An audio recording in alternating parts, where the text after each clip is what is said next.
Bienvenue à Nautarau 55 pour le playtest de Mountain World Sim. Merci d'avance à FI Interactive ainsi qu'à l'équipe de Mountain World Sim pour l'invitation au playtest. Avant de commencer, on m'a demandé de préciser que le jeu est encore à un stade très précoce de développement et qui va continuer à évoluer. Il peut donc y avoir des bugs et des erreurs graphiques. Nous commençons ici dans le menu principal. Nous avons ici 4 boutons. Nous avons ici le bouton jouer sur lequel il faut appuyer. On arrive alors dans un petit scénario où l'on doit déblayer la neige avec la chasse-neige. Ensuite, nous avons ici les paramètres. Nous avons ici les paramètres vidéo, les paramètres graphiques, les paramètres audio, les commandes et les paramètres de gameplay. Ici, on peut déjà régler pas mal de choses. Les graphismes sont dans ce cas réglés au maximum. Pour l'audio, nous avons tous les curseurs ici. J'ai déjà dû reconfigurer un peu les commandes parce que le clavier français, ou plutôt la disposition du clavier ne correspond pas à celle du clavier allemand. Et puis nous avons ici encore les paramètres de gameplay. Dans les crédits, on retrouve ici toutes les personnes qui ont travaillé sur le jeu et qui le développent. Et le bouton quitter permettrait de fermer le jeu ici. Mais appuyons donc une fois sur jouer. Ensuite, on arrive ici sur l'écran de chargement.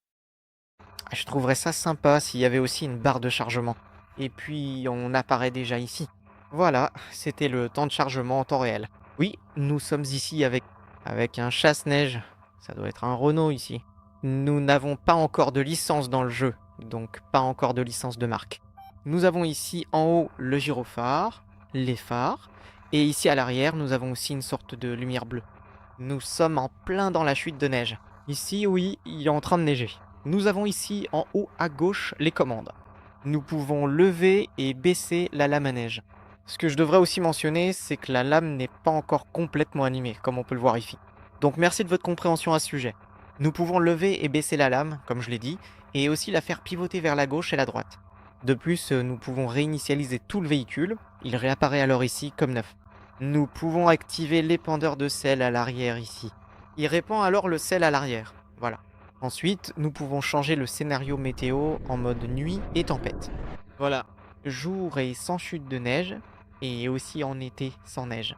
Et ensuite, on se retrouve à nouveau ici dans le scénario de chute de neige. Nous pouvons aussi activer le régulateur de vitesse ici, que l'on peut augmenter avec les touches plus et moins, comme on le voit en bas à gauche. Nous avons aussi ici l'affichage principal, donc les km/h. Et puis toutes les vitesses que l'on peut régler ici. Nous pouvons zoomer et dézoomer ici avec la molette de la souris. On peut vraiment dézoomer très loin, comme on le voit ici, et bien sûr aussi zoomer très près. Nous pouvons changer la vue de la caméra avec la touche C, donc une fois la vue extérieure et la vue intérieure. À l'intérieur, nous avons alors la cabine du conducteur. Sinon, comme je l'ai dit, tout n'est pas encore finalisé ici. De plus, nous avons ici un feu de recul quand on appuie sur quand on appuie sur S ou coup recul. À l'intérieur, la direction ressemble à ça. Elle est peut-être encore un peu trop sensible à l'intérieur. Et bien sûr, si on appuie sur échappe, on arrive ici dans le menu pause. On a ici continuer, les paramètres, le menu principal, ou on peut aussi quitter le jeu directement ici. Sinon, en haut à droite, dans le HUD, on a aussi la météo, la date et l'heure actuelle. Mais je dirais qu'on va faire un petit tour ici, on abaisse la lame à neige. L'épandeur de sel à l'arrière est déjà activé de toute façon.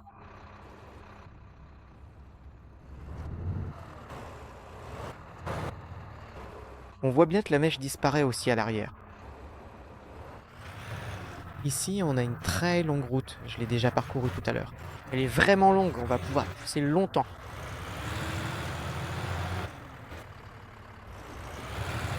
On voit bien ici que ça s'en va proprement à l'arrière. Go. On va avancer un peu ici.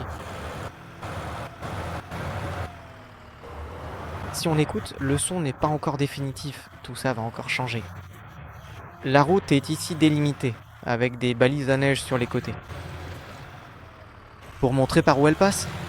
Sinon, on a ici un très beau terrain. Ici aussi. On va faire un tour depuis l'intérieur. À l'intérieur. Il y a aussi des panneaux de signalisation.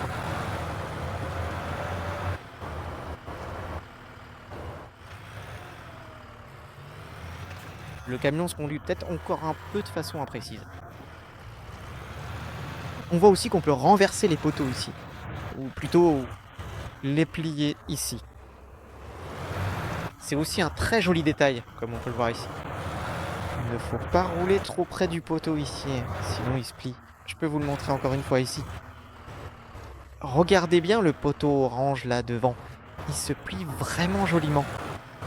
Puis on est trop à l'extérieur ici. Bon, on va rouler un peu et puis on fera demi-tour quelque part là-bas.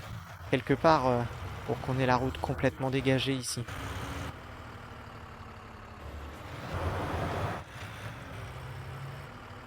Sinon, on voit aussi ici en bas des erreurs d'affichage dans la vallée. Ici en bas, avec la hauteur de neige.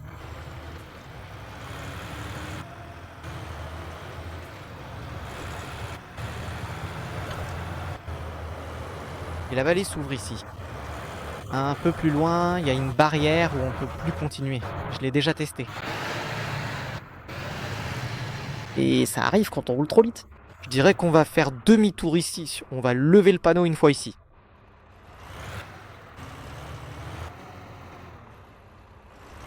Et on va aussi tester tout de suite le régulateur de vitesse ici.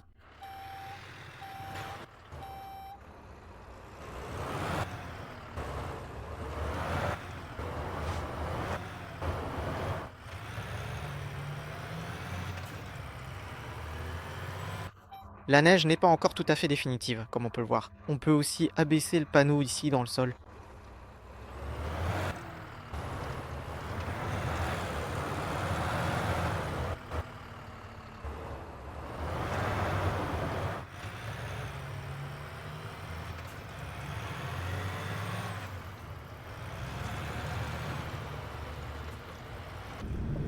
Ensuite, testons le régulateur de vitesse. Réglons-le sur 20.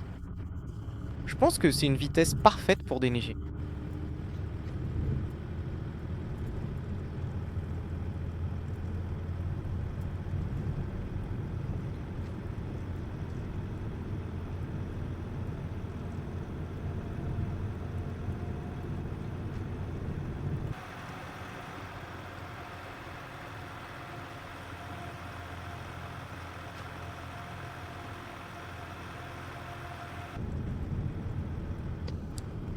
Alors, je dirais qu'on va aussi changer ici. Le scénario météo. Arrêtons-nous ici un instant. La nuit et en pleine tempête, on voit plus rien du tout, en fait. C'est assez difficile de conduire ici.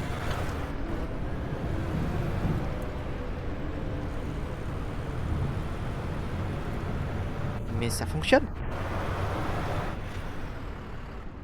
Alors, passons à autre chose. Oui, en été, on peut aussi faire un tour ici, sans avoir à pousser toute la neige. Et ici, on peut aussi admirer le beau paysage, voir comment les nuages restent accrochés ici.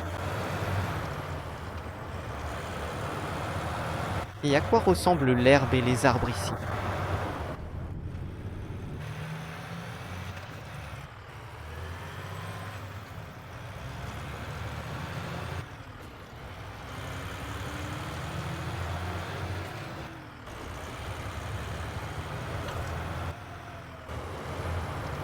Et là, comme on peut le voir, c'est peut-être là que le village commencerait, là-bas en haut. Mais malheureusement, on peut pas aller plus loin. Ouais, malheureusement, on peut pas continuer ici. Il y aura plus de contenu dans l'alpha, c'est ce qui est indiqué ici. Ici, il y a un mur invisible. Oui, sinon il n'y a malheureusement pas encore de personnage ici. Il sera probablement ajouté plus tard. Mais sinon, c'est tout pour ce playtest. N'hésitez pas à me donner votre avis dans les commentaires. Et je vois juste là-bas, comme on peut le voir ici. Apparemment, la station de ski, la piste, se trouve là-bas, au fond. Là, il commence à faire un peu plus sombre, mais on peut facilement distinguer la piste là-bas au fond.